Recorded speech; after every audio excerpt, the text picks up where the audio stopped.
చలికాలం ఎంత తొందరగా లేద్దామని అలారం పెట్టుకున్న అలారం ఆఫ్ చేసి ఇంకా 5 మినిట్స్ అని అయితే పడుకుంటాం కదా, అంత చలి అయితే ఇక్కడ ఉంది. ఫుల్ చలికాలం అయితే వచ్చేసింది అన్నమాట. చాలా బాగుంటుంది అంటంగా ఉండే కొద్ది చలి.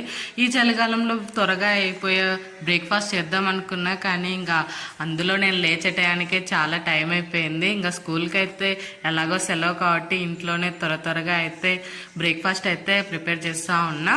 ఇంకా బ్రెడ్ శాండ్విచ్ అయితే చేస్తూ ఉన్నా. ఎక్కువ ఏమి వేయకుండా అన్ని కూరగాయలు అయితే ఉడకపెట్టేసి దాంట్లో కొంచెం ఉప్పు కారం కొంచెం టమాటా సాస్ వేసిన. మా పిల్లలు అయితే టమాటా సాస్ వేస్తే ఇంకా మంచిగా తింటారని, మేమైతే అవి లేకుండా అయినా తింటాం. ఇంకా మధ్యలో ఈ ప్యాటర్న్ పెట్టేసి మంచిగా బ్రెడ్ ఎంచుకొని తింటే టేస్ట్ అయితే చాలా బాగుంది. పిల్లలు తినరనుకున్న చాలా బాగా తిన్నారు వాళ్ళు.